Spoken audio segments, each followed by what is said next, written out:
तब महाराणा प्रताप का सेनापति हकीम खां, अकबर का सेनापति मान सिंह होता है। तो हल्दी घाटी के युद्ध जब होता है तो इसका विशालकाय शरीर था, इसका जो तलवार था 21 केजी का इसका तलवार था, दो धारी तलवार था, मतलब दोनों तरफ उसके धार थे। इसका जो तलवार था इधर भी धार था, इधर से भी काट सकता था, इधर से भी काट सकता था। ये पूरा लोहा का अपना मुकुट पहनता था, लोहा का जंजीर वाला पहनता था, ये कोई मार नहीं सके, ठीक है। और इसके घोड़ा का नाम था चेतक। महाराणा प्रताप के घोड़ा का नाम क्या था?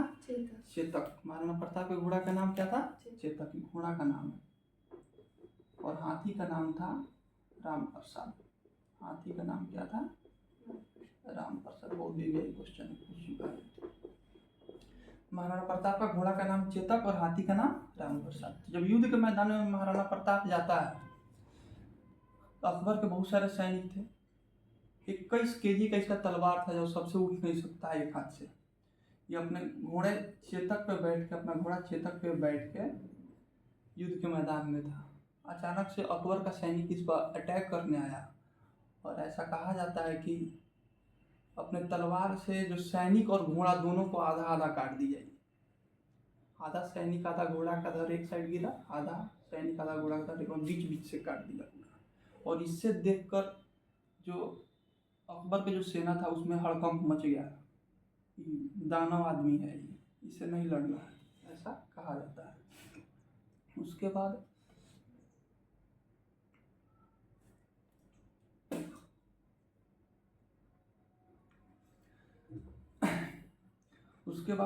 युद्ध के मैदान में महाराणा प्रताप कमजोर पड़ता है।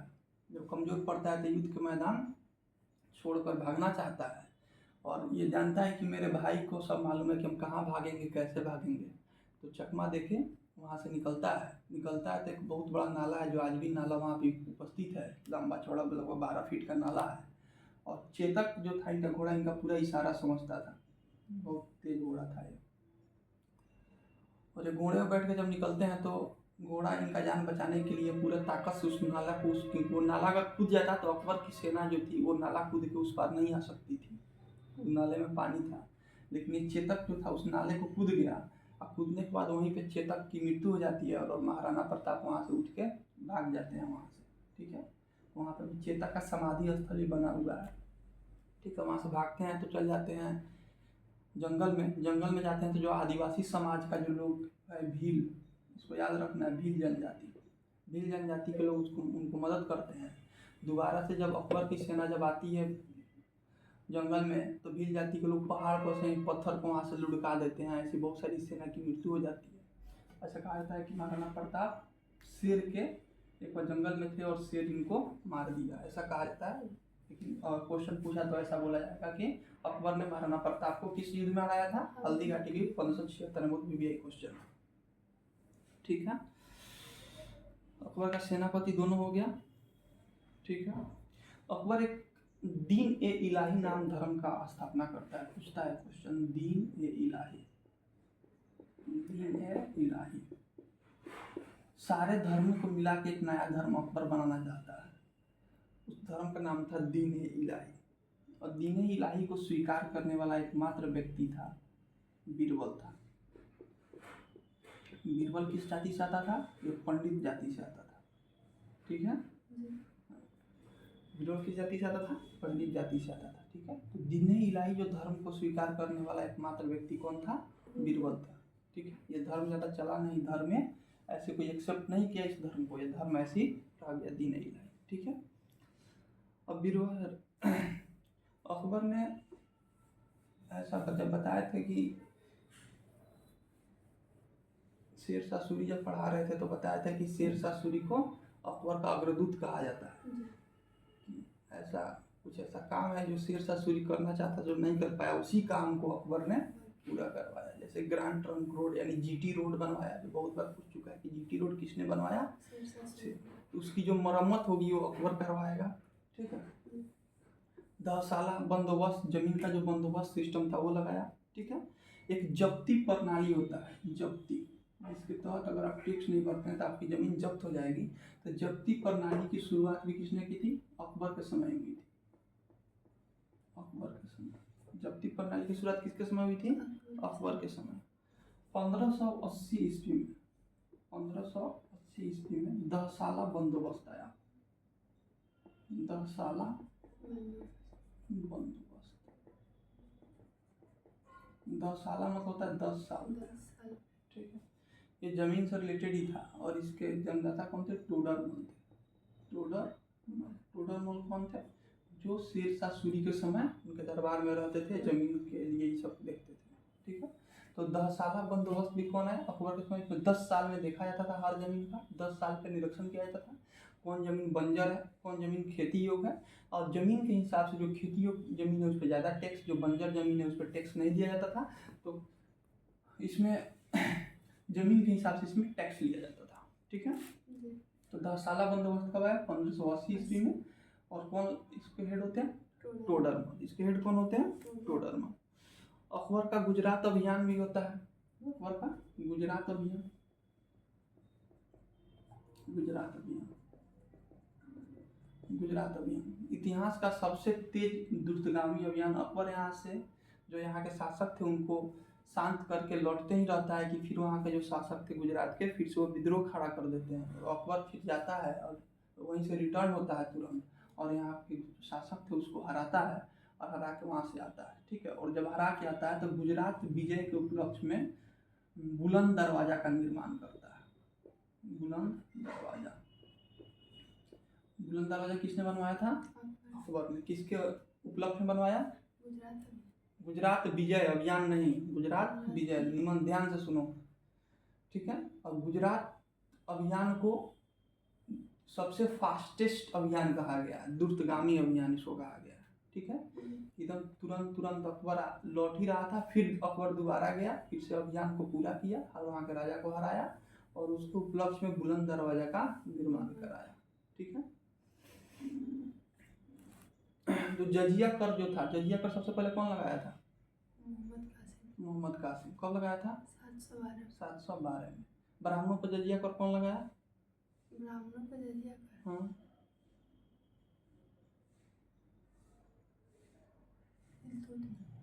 यही याद तुम की है 4 दिन में लिखिए कॉपी में। मोहम्मद तुगलक लगाया, लिखिए कॉपी में। तुम लिखे तो कहीं नहीं याद तुमको हो रहा है। अभी तुमको मैथ पढ़ना है, रीजनिंग पढ़ना है, तो खाली अभी जीके जीएस तुमसे याद नहीं हो रहा है।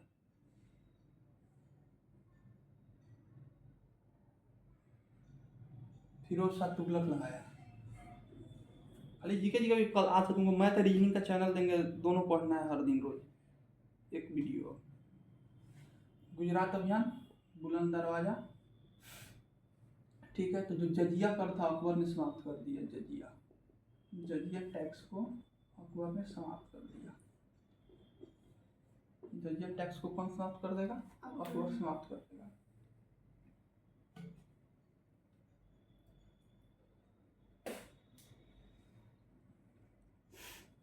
अब जो चित्रकला का जो समय है वो स्टार्ट हो जाता है अकबर के समय में, दसवंत और बसावन।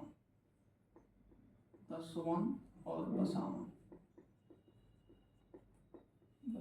दसवंत और बसावन, दसवंत और बसावन है ना था, दसवंत और बसावन। ये दोनों अकबर के दरबार में चित्रकार थे। दसवंत और बसावन अकबर के दरबार में चित्रकार थे। अब्दुल जो समद था, अब्दुल समद, ये भी क्या था? चित्रकार था। ये प्रसिद्ध चित्रकार था।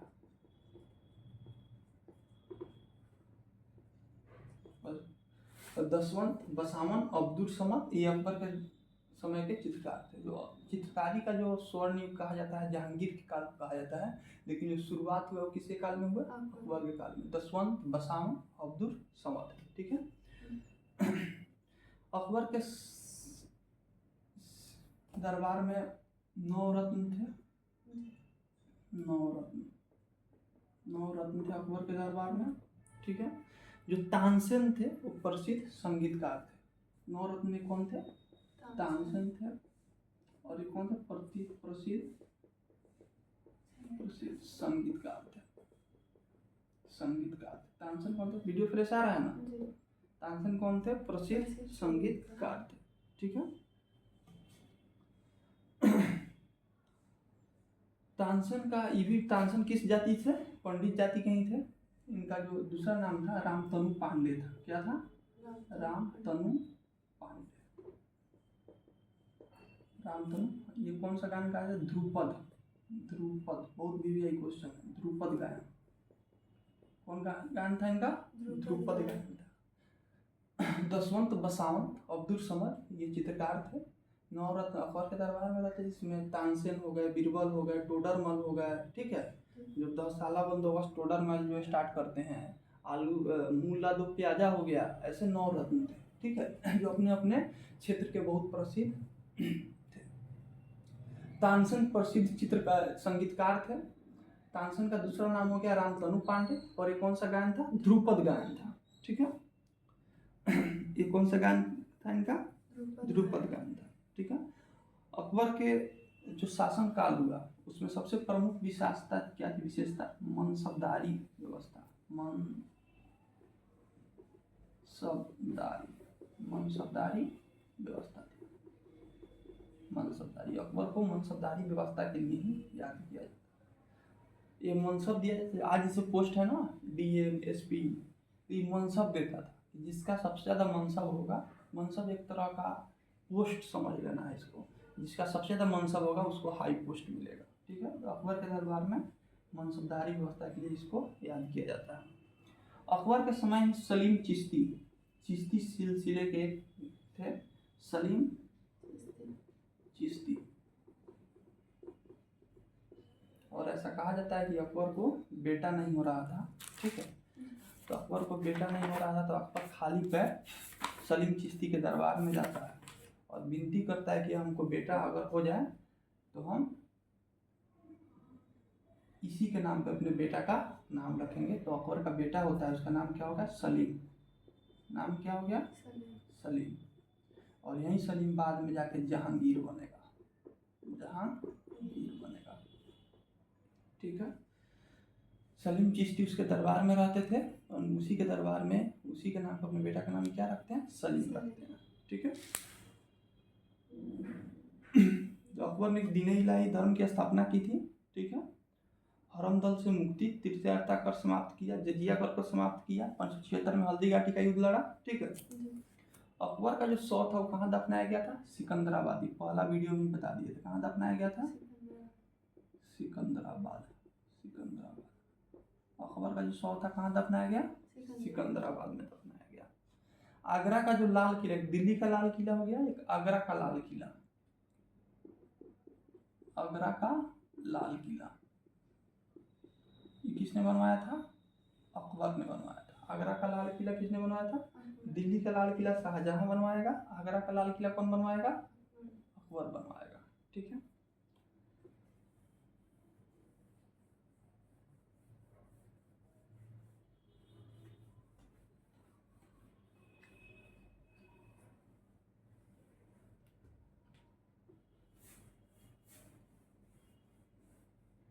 अकबर को दफनाया कहाँ गया था? सिकंदराबाद। बाबरों कहाँ दफनाया गया था? आगरा का रामबाग में, बाद में काबुल, ठीक है। तो आगरा का लाल किला अकबर ने बनवाया था, ठीक है। अकबर पढ़ा लिखा शासक नहीं था, अनपढ़ था। पूछता है क्वेश्चन, मुगल सल्तनत में अनपढ़ शासक किसको कहा जाता है? अकबर को। अनपढ़ था, पढ़ा लिखा नहीं था, ठीक है। तो जितने भी शासक हुए सब अपने जीवनी लिखे, जैसे बाबर नामा किस भाषा में लिखा गया है? तुर्की। और मुगलों की राजकीय भाषा क्या थी? फारसी थी। तो अकबर ने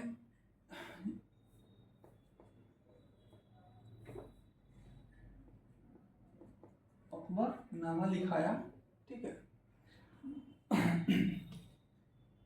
अकबरनामा इसकी किताब लिखाई जो अब्दुल फजल ने लिखा था।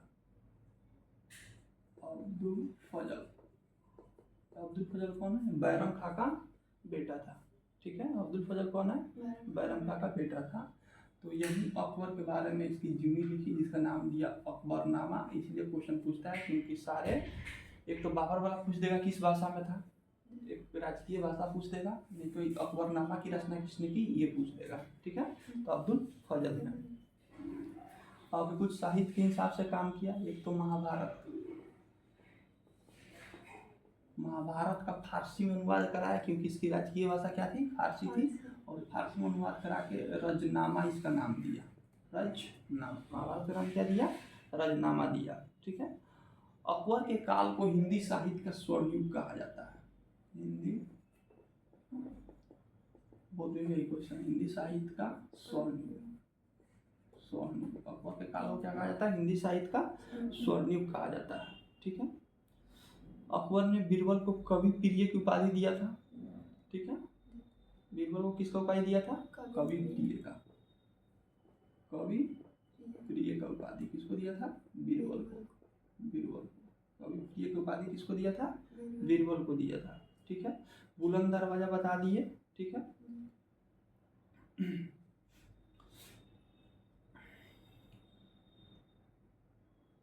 ठीक। अकबर में एक दो और उपाधि दिया था, जैसे एक अब्दुल समद जो हम बताए थे, चित्रकार था अब्दुल समद और मोहम्मद हुसैन काश्मीरी।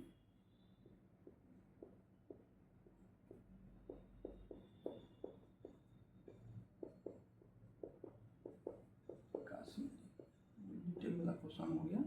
अब्दुल समद इसको सीरी कलम का उपाधि दिया। सीरी कलम, इसको जड़ी कलम।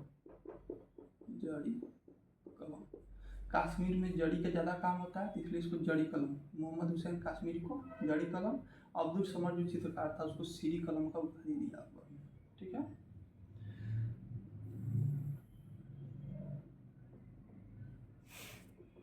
अकबर की मृत्यु 1605, मृत्यु नहीं, इसका शासन समाप्त हो जाता है। कब होता है? 1605 ईस्वी में। और यहीं पे देखेंगे कि 1600 ईस्वी में ही ईस्ट इंडिया कंपनी की क्या हो जाएगी? गठन। East India company. East India company. महारानी एलिजाबेथ, उस समय की महारानी कौन होती है? महारानी एलिजाबेथ। ईस्ट इंडिया कंपनी की स्थापना होती है 1600 ईस्वी में और महारानी एलिजाबेथ। कैप्टन हॉकिंस आएगा। कैप्टन हॉकिंस कुकर का नाम है। कैप्टन हॉकिंस आएगा। कैप्टन हॉकिंस जो आएगा पहला यूरोपीय जो आएगा इंग्लैंड से आएगा, तो वो जो लेटर लेके आएगा, क्योंकि उस समय 1600 ईस्वी में अकबर का शासन था, 1605 ईस्वी में जहांगीर का शासन आता है, लेकिन पानी के रास्ते आने में बहुत ज़्यादा समय लग जाता है। और 1605 में जब ये पहुँचता है कैप्टन हॉकिंस, तो मालूम चलता है कि यहाँ पे अकबर शासक नहीं है, जहांगीर शासक है। ठीक है। लेकिन ये लेटर किसके लिए लेके आता है? अकबर के लिए। रानी एलिजाबेथ का लेटर आता है अकबर का। ठीक है। यहाँ पे अब क्वेश्चन पूछ देगा कि ईस्ट इंडिया कंपनी की स्थापना किस शासक के शासनकाल में हुई थी? 1600 ईस्वी में जहांगीर था। ये एकदम याद होना चाहिए, इतना बोल दिया उसको याद होना चाहिए। कल से बिल्कुल भी नहीं सुनेंगे कि याद नहीं है, नहीं याद है। 10 दिन तुमको समय दिया जाए, तुमको ये क्वेश्चन नहीं याद हो रहा है।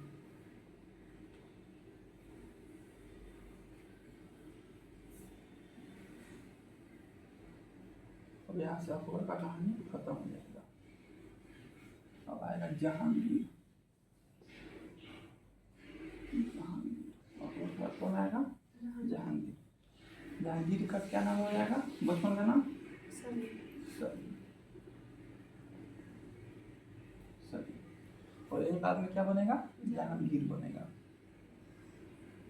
एक सूफी संत है सलीम चिश्ती, उन्हीं के नाम पे जहांगीर को न्याय की जंजीर के लिए याद दिया जाता है। न्याय की जंजीर, ऐसा इसका महल था। महल में एक न्याय की जंजीर लगाया था और ऐसा कहना था कि 24 आवर कभी भी किसी को जो भी मदद चाहिए तो बिचौलिए की ज़रूरत नहीं है, मेरे गार्ड से पूछने की ज़रूरत नहीं है, इस जंजीर को बस आप खींचिए। ये सोने की जंजीर थी, इसको खींचिए।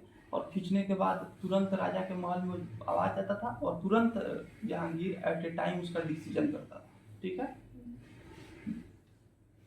ऐसा कहा जाता है कि ये महल के बगल में एक तालाब था, वहाँ पे एक धोबी कपड़ा धो रहा था और वहाँ पे जो जहांगीर के जो सेना के जो लोग थे वो तीर चलाए और उसके हस्बैंड को लग जाता है, उसकी मृत्यु हो जाती है। मृत्यु होने के बाद वो औरत आती है और आके जंजीर खींचती है और Jahangir at a time decision देता है, तीर चलाने वालों की तुरंत मृत्यु दंड दे देता है। ठीक है। न्याय न्याय की जंजीर कितना फीट था? 22 फीट का था। न्याय की जंजीर के लिए इसको याद किया जाता है। ठीक है। अकबर की एक इसकी दो मतलब बीवी हो गई। ठीक है।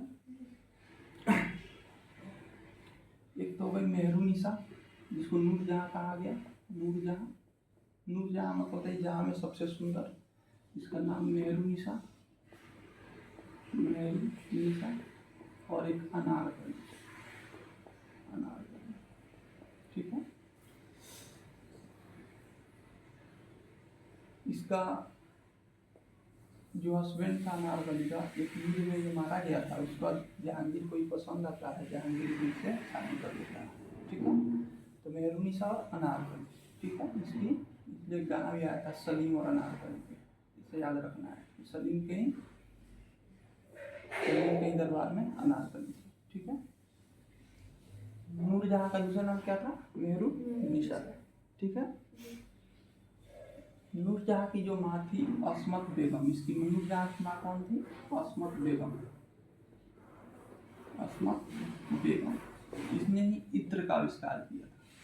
इत्र का आविष्कार किया था। इत्र जो सेंट होता है, जो गुलाब के फूल से बनता है।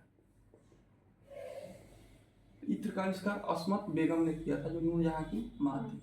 ठीक है। इस सेंट डब्बा में भर के मुस्लिम लोग इत्र लगाता है। ठीक है। गुलाब से बनता है। इत्र का आविष्कार अस्मत बेगम ने किया था, जो मेहरुनिसा की माँ थी। ठीक है।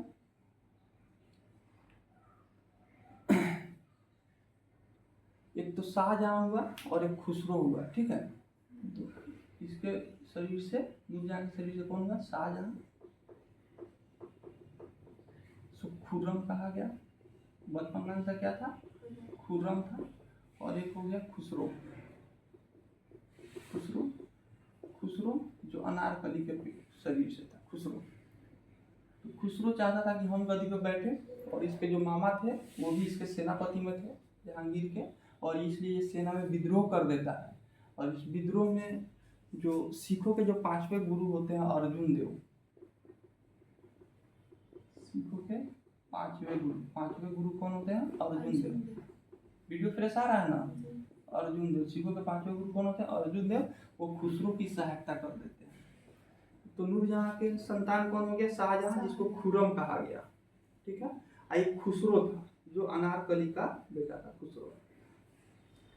तो इसको भी राजा बनना था। शाहजहां जहांगीर के बाद ये चाहता था हमको गद्दी मिले। तो इस सिखों के 5वें गुरु से सहायता लेके और अपने मामा से सहायता लेके वो जहांगीर के सेनापति में विद्रोह कर देता है। और विद्रोह करने के कारण जो सिखों के 5वें गुरु जो होते हैं अर्जुन देव, इसको जहांगीर क्या कर देगा? मरवा देगा। बहुत बार भी यही क्वेश्चन है कि सिखों के 5वें गुरु कौन थे? एक तो अर्जुन देव थे। मरवाया किसने? जहांगीर ने मरवाया। क्यों मरवाया? खुसरो की सहायता करने के लिए। बहुत भी यही क्वेश्चन है, यूपीएससी तक पूछा हुआ है, यूपीएससी तक पूछा हुआ है।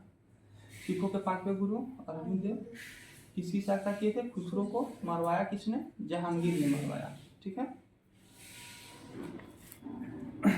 जहांगीर के दरबार शासन काल में चित्रकारी का स्वर्णिम कहा जाता है। चित्रकारी का स्वर्णिम। जहांगीर के साथ अकबर शासन काल को किसका स्वर्णिम कहा जाता है? हिंदी साहित्य का स्वर्णिम। और जहांगीर के शासन काल को चित्रकारी का स्वर्णिम कहा जाता है। ठीक है। इसमें जो दो मोहम्मद मुराद और उस्ताद मंसूर, मोहम्मद मुराद, उस्ताद मंसूर, मोहम्मद मुराद और उस्ताद मंसूर ये प्रमुख चित्रकार थे। ऐसा कहा जाता है कि जहांगीर जो था, अगर 10 चित्रकार मिल के चित्र बनाया है, कोई नाक बनाया है, कोई कान बनाया गया है, तो ऐसा कहा जाता है कि जहांगीर देख के पहचान के बताया जाता था कि नाक कौन चित्रकार बनाया है और कान कौन चित्रकार बनाया है। तो इसके दो प्रमुख चित्रकार थे, मोहम्मद मुराद और उस्ताद मंसूर। कितना मिनट का वीडियो हो गया? मोहम्मद उस्ताद मंसूर और मोहम्मद मुराद, ये दोनों प्रमुख चित्रकार हैं। ठीक है। एक क्वेश्चन पूछता है, इत्माद-उद-दौला का मकबरा किसने बनवाया था? ठीक है, इत्माद-उद-दौला,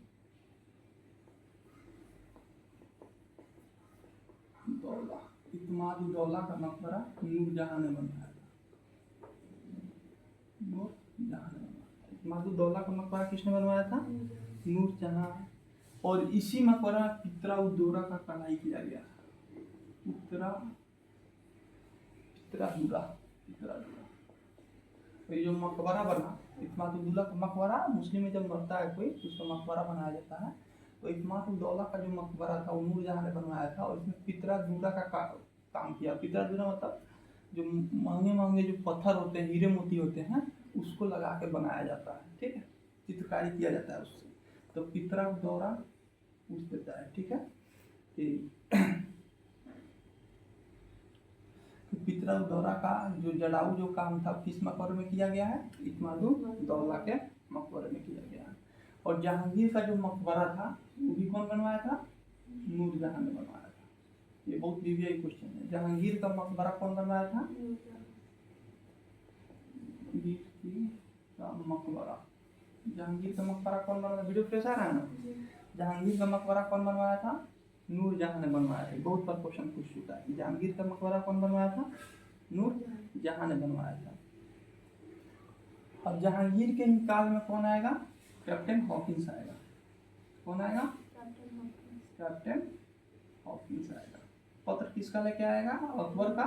लेकिन पहुंचेगा उसमें 700 कौन हो जाता है? 1605 में, 1609 में पहुंच जाएगी। 1608 या 9 में पहुंचता है। ठीक है, मॉडर्न हिस्ट्री देखेंगे उसमें 8 या 9 में कैप्टन हॉकिंस आता है।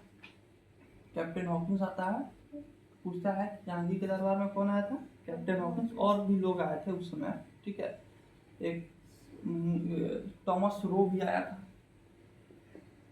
थॉमस रो भी आया था। कैप्टन हॉकिंस और थॉमस रो भी आया था। विलियम फिंच, अवार्ड टेरी, ऐसा मतलब प्रथम अंग्रेज कौन आया था? कैप्टन हॉकिंस आया था। ठीक है, कैप्टन हॉकिंस आया था। तंबाकू की जो खेती थी वो जहांगीर के शासनकाल में ही शुरू हुई थी। तंबाकू की खेती किसके शासनकाल में शुरू हुई थी?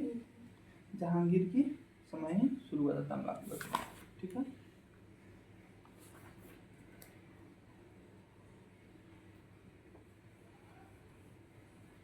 जहांगीर खत्म हो गया।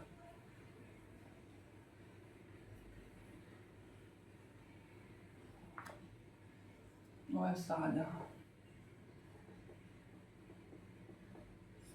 जहांगीर का बेटा कौन हुआ? शाहजहां जो बना, कौन बना? इसका बचपन का नाम क्या था?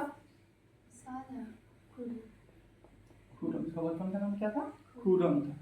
जो मेहरुनिसा का बेटा था। इसको नूरजहां भी कहा गया। इसकी बेगम का नाम क्या था? मुमताज महल। और मुमताज महल की याद में ही क्या बनाया? ये ताजमहल बनाया। मुमताज महल की याद में क्या बनाया? ताजमहल बनाया। जो ताजमहल का जो रूपरेखा था, रूपरेखा उस्ताद ईसा ने, कौन सा? उसकी गुरु उस्ताद ईसा तैयार किया था। क्वेश्चन, इसका रूपरेखा कौन तैयार किया? उस्ताद ईसा तैयार किया। ठीक है, और जो इसको बनाया, किसने बनाया ताजमहल को? इसको बनाया उस्ताद अहमद लाहौरी। उस्ताद अहमद लाहौरी।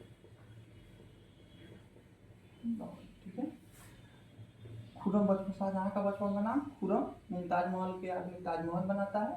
ताजमहल का जो रूपरेखा था कैसे बनेगा, उस्ताद ईसा ने तैयार किया था। अब बनाया किसने? उस्ताद अहमद लाहौरी। ऐसा कहा जाता है कि ताजमहल के निर्माण में, अब उतना डिटेल में नहीं जाना है, क्वेश्चन पूछता ही नहीं है कितने दिन लगे, कई वर्ष लगे उसके निर्माण में। व्हाइट जो ग्रेनाइट जो पत्थर है, संगमरमर है, व्हाइट संगमरमर से ये बनाया गया था।